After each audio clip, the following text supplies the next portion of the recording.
3. Diba? Happy family. Hello mga kalingap. Hello mga kalangga. Please subscribe Jen's Journey.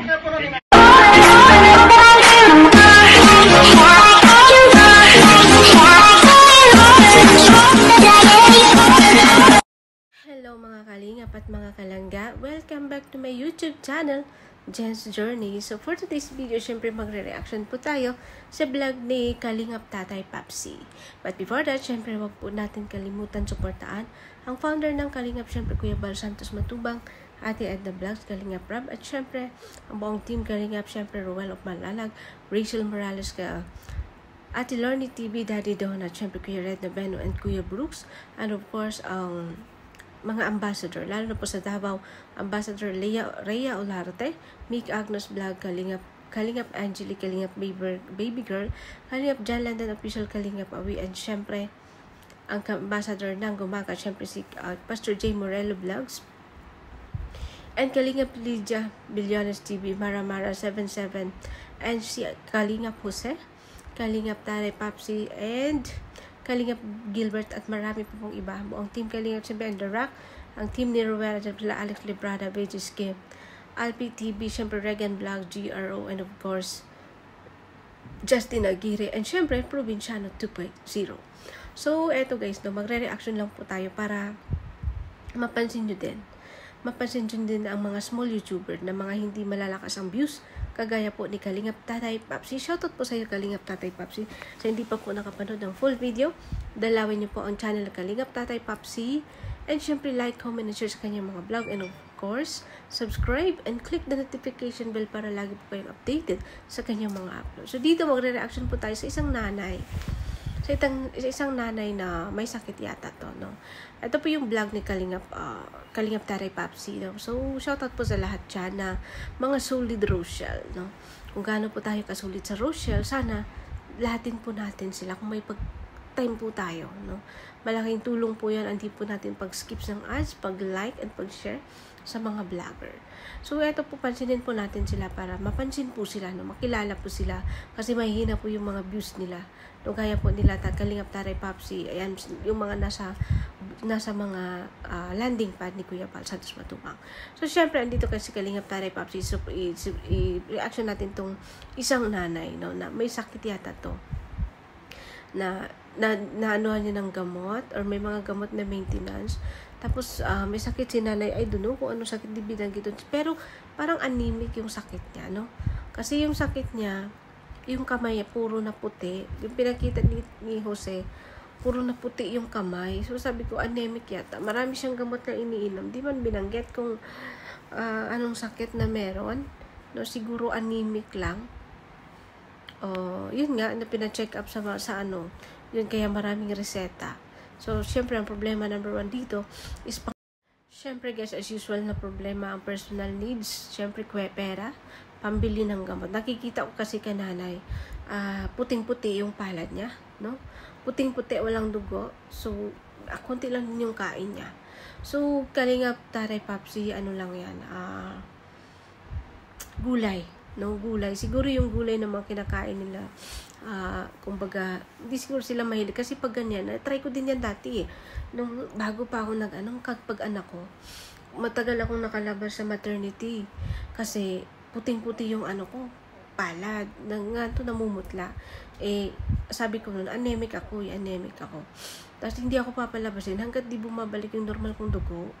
So, wala akong ibang ginawa nun. Kasi sabi ko, yung asawa ko dun, sabi ko, umuwi ka dun sa bukid. Or bumili ka ng yung kamote na, nung talbos ng kamote na pula. So, pinalaga ko yan. So, ginawa kong juice yung yung nilaga siya, tapos yung tubig, ginawa ko siyang juice, tapos yung gulay, kinain ko siya. Alam nyo guys, siguro 2 days, namumula na yung palad ko. Ganun ka mabisa yung talbos ng kamote, lalo na pag yung pula na talbos ng kamote. Ganun po yan mabisa. Tested and proven ko po yan nung nag-anak ako. Kasi nga, hindi ako palabasin. Sabi ko, gusto ko nang umuwi kasi okay naman na ako. Tapos, tawag nito, yun nga, namumutla ako. Ayun lang akong palabasin, baka kung ano mangyari. Ganito, ganyan. Sabi ko, ayoko na dito. Kasi pag nasa check-in ka pa, parang mas lalo kang magkakasakit eh. Unlike kung nasa bahay ka na, syempre makapagpahinga ka ng maayos, yung isip mo, no? Hindi na stress na andun ka lang sa loob, sa kwarto, sa bed. Kaya noon, sabi ko, yun, pumalik talaga siya. Ginawa ko lang juice yung talbos ng kamote, kinain ko yung gulay. After 2 days, namumula na yung ayun, nagnormal na yung dugo ko, pinauwi ako. So, eto kay nanay siguro, hindi sila mahilig dito sa talbos ng kamote kasi nagaganyan yung niya, ang putla niya, dami yung gamot na iniinom, dapat kumain siya ng masustansya, no, mga gulay po. Okay lang po gulay araw-araw. Basta, gulay kasi ang pinaka-importante kaysa sa karne. Yung karne, okay lang din siya pang sahog-sahog. Pero kung palagi na, hindi din maganda sa katawan. So, eto kay nanay, no, na sana, no, ayan, maraming salamat kay Kalingap Tatay Papsi, na nasuportan po si nanay, na tulungan po kahit papano. Siyempre, eto kay nanay, masasabi ko lang is gulay, no. Magulay ka po palagi para pagpalakas ka. May anak ka pa nag-aaral, si high school yata yung anak niya, nag-aaral, no. Tapos may ka-live-in siya. Ay, may asawa siya, ka-live-in ba. So, at least, meron siyang katuwang. So, ayan, no, may anak siya na dalaga, na nangangailangan po ng kalinga po ng isang nanay. Magpagaling ka po para sa anak mo, para sa pamilya mo. Kasi yung sakit mo is kung lang yan, kulang ka lang sa tugo. So, huwag mo hayaang baka ma-leukemia pa, huwag naman. No?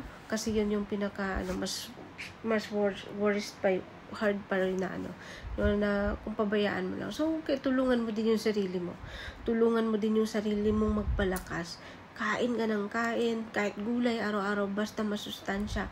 Yung mga gulay na andyan na makukuha sa paligid, malunggay, yung talbos ng kamote. Magtalbos ng kamote ka kahit araw-arawin mo para babalik yung dugo mo sa normal.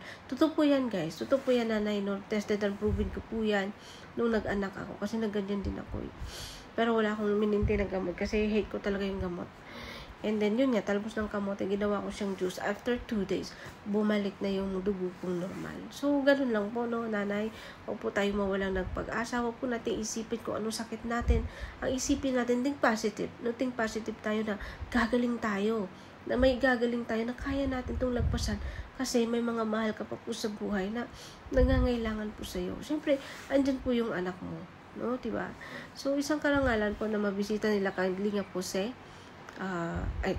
Tatay Papsi, shoutout po Kalingap Jose. Kalingap Tatay Papsi, na ayun, pinakain po ni Kalingap Tatay Papsi, kaso yung karinderya na pinuntan, wala namang gulay. Ang meron lang doon is chicken adobo.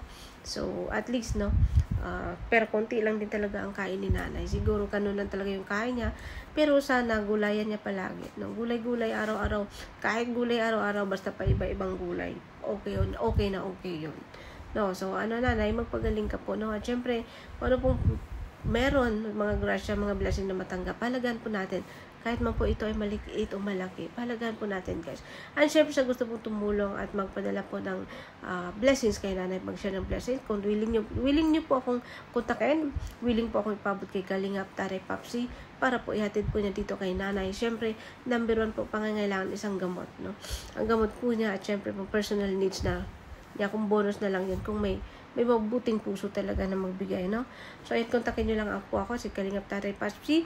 And, guys, ayan. So, maraming salamat sa lahat. Dito lang po ang ating reaction video. Please visit Kalingap Tatay Papsi. Subscribe and click the notification bell para lagi po kayong updated sa kanyang ma-upload. And, of course, kay Jess Journey, please like, comment, and share sa aking mga vlog. And, of course, subscribe, click the notification bell para lagi po kayong updated sa aking mga upload. And of course, kay Kuya Bal Santos Matubang, Ate Edna Vlog, Kalingap Rab, and Ruel of Malalag, and Rachel Morales Vlog. Gay everyone. Bye-bye everyone. Have a great day.